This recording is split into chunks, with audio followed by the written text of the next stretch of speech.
마태복음 22장 23절에서 33절까지 두 절씩 교독하겠습니다.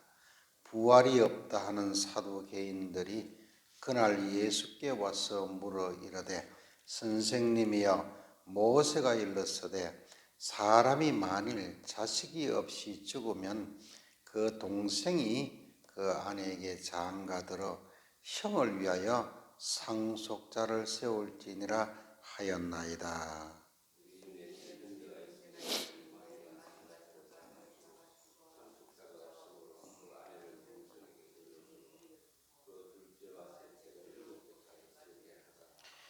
최후에 그 여자도 죽었나이다. 그런즉 그들이 다 그를 취하였으니 부활 때에 7 중에 누구의 아내가 되리까?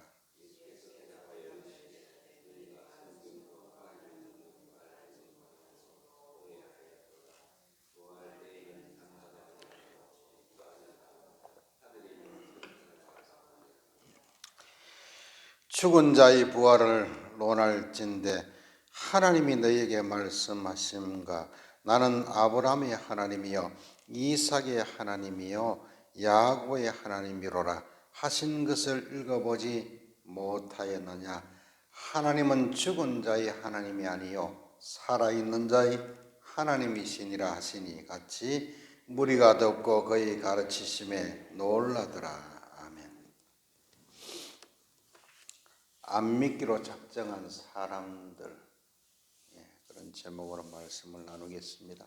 사두개인들은 제사장 그룹으로 종교적인 것뿐만 아니라 당시에 사회 정치계에 가장 큰 영향을 끼쳤던 유대교 분파 중에 하나입니다. 그런데 부활을 안 믿습니다. 천사를 안 믿습니다. 내세를 안 믿습니다. 예수님께 다가와 질문하는 것도 부활을 전하는 예수님 말씀을 믿고 따르는 무리들에게 혼란시키고 진리를 왜곡시켜 버리는 의도였던 것입니다. 말로는 선생님이여 하지만 이들 속마음은 책을 잡고 공경에 빠뜨리는 것이 목적이었습니다. 그런데 예수님이 누구신데요? 이들의 속마음을 다 읽고 계시는 것이죠. 오늘날에도 이렇게 뱀 같은 혀를 가진 사람들이 의외로 많습니다. 종교인들 중에서도 많고요, 정치인들 중에서도 많고, 학자들 가운데서도 뱀 같은 혀를 가진 사람들이 많습니다. 못 배우고 모르고 하층민들 같으면 이해가 가겠는데 사회적으로 저명하고 유력한 자들이 이렇게 말하면은 많은 사람들은요 분석도 안 하고 다 속는다는 거예요. 산불도 조심해야 되겠지만은 예나 지금이나 믿는 성도들은 늘 사람을 조심해야 할 줄로 믿습니다. 사람을 늘 조심해야 합니다. 이들의 교모함을 한번 보세요. 부활의 진리를 왜곡시키려고 7 형제의 이야기를 끄집어내어서 예수님을 곤란하게 만들고 모여든 청중들 앞에서 한마디로 완전히 망신을 주기 위해서 이런 대도하는 질문을 합니다. 모세의 법을 들어서 선생님, 우리 중에 형이 자식이 없이 죽으면 동생이 무자한 과부된 형의 아내를 취하여 그 대를 잇게 해야 하지 않겠습니까? 그런데 문제는 그 동생도 무자하고 죽었습니다. 그 동생도 죽었습니다. 그 동생도 죽었습니다. 7번째까지 다 죽었습니다. 그러면은 나중에 부활이 있다고 하면은 그날에 그 여인은 누구의 아내가 됩니까? 아주 얼마나 교묘한지. 사악한 영들은 자기만 안 믿으면 됐지 꼭 다른 사람들을요 혀로 미혹을 한다는 것입니다. 물귀신처럼요 같이 빠져 죽겠다는 거예요. 그래서 우리는요 이 시대를 살면서 모든 사람들을 사랑해야 되겠지만은요, 항상 영적으로 분석하고 분별해야 합니다.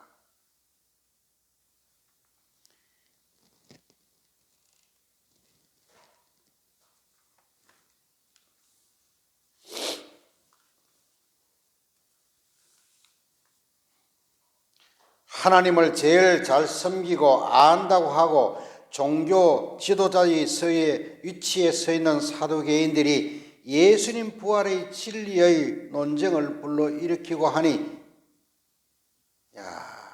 이 사람들은 안 믿기로 작정한 사람들. 그래서 유대 종파 중에 사두개파는 없어져 버렸습니다. 예수님이 기가 막히시지만은 조용하게 간단하게 대답을 하십니다. 부활 때에는 장가도 시집도 안 가고 하늘의 천사들처럼 산다. 그렇게 딱 이야기합니다.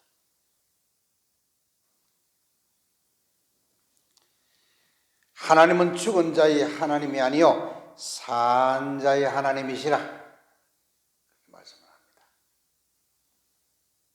그러니까 안 믿기로 작정한 사람들은 항상 유치한 질문을 많이 해요.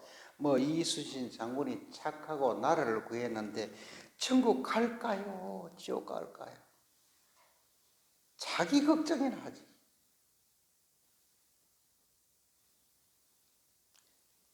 또 하나님은 선악과는 왜 만들어가지고 인간을 죄짓게 만들었습니까?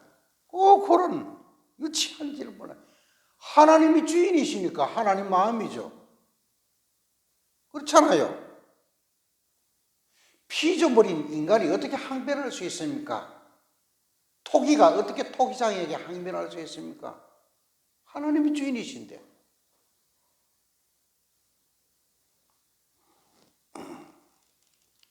믿음 없으면은 그냥 믿음이 있으면은 그렇게 하면 되는데 꼭 그런 사람들이 있어요. 인터넷 같은 데서 목사님 11절을 해야 되나요? 그건 네 마음대로 하세요. 얼마나 유치한지 몰라요. 얼마나 유치한지 몰라요. 교회에 다니는 사람들은 자기밖에 모르는지 이렇게 또 이야기를 합니다. 별의별 말들 다 하지만은요, 지금이라도 기독교인들이 지갑을 닫아버리면은요, 지구상에 굶어 죽을 사람들이 얼마나 많은지 모릅니다. 우리나라에도요, 이 기독교인들이 헌혈을 중단시켜버리면 병원 문 다 닫아요. 그래도 기독교인들이 나은 거예요. 안 믿기로 작정한 사람들은요, 질문을 해도요, 이렇게 유치한 질문을 합니다.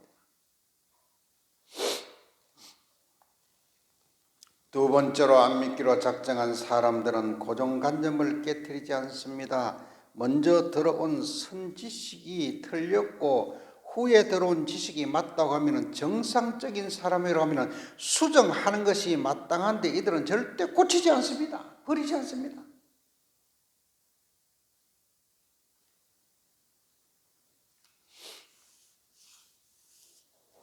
당군 신화에 곰이 신하지만은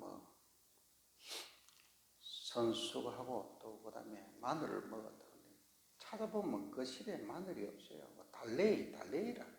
그러면 수정을 하면 달래이구나 이렇게 이야기해야 되는데 곰은 마늘을 먹었다는 거예요. 우리 조선 사람은 마늘을 먹어야 건강하다는 거예요. 마늘이 조선 땅에 없었어요.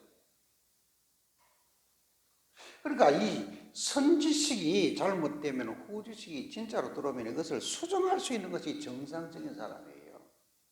그렇잖아요. 한번 인터컵에 빠지면 그게 뭐가 잘못되는데 죽어도 안 버리는 사람들이 있습니다. 내 주위에 목사님들도 있어요. 죽어도 안 버려요. 인터컵 때문에 사람도 죽었잖아요. 온 나라가 그때 발칵 뒤집혔습니다. 가지 말으라고 했는데도 기어이 가서 사람들이 죽었습니다. 현지의 선교사들이요 골머리를 앓고 있습니다.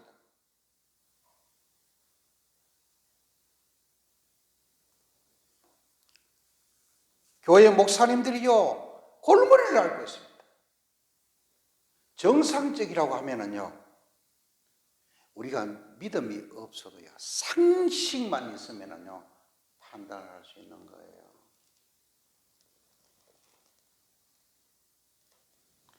그런데 한 번 들어가면은요 죽어도 수줍을 안 합니다.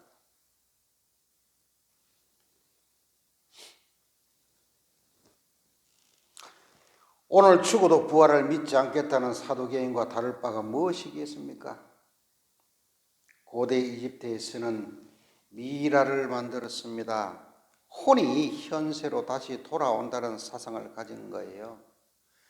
불교에서도 환생교리를 만들어서 현세로 다시 돌아온다고 주장을 하고 있습니다. 우리 예수님의 부활은 육체적인 죽음을 맛본 그 순간 믿는 사람들은 영생천국에 이르게 되는 줄로 믿습니다. 그래서 부활을 믿는 사람은요 두려움이 없고 당당합니다. 무언가 저 사람을 보면 여유로워요. 그리고 그리스도 심판대 앞에서 자신을 평가하실 주님을 생각하며 사니까 늘 회개를 생각하고 사니까 넘어졌다가 다시 일어서고 넘어졌다가 다시 일어서고 침체해졌다가 다시 회복되는 줄로 믿습니다.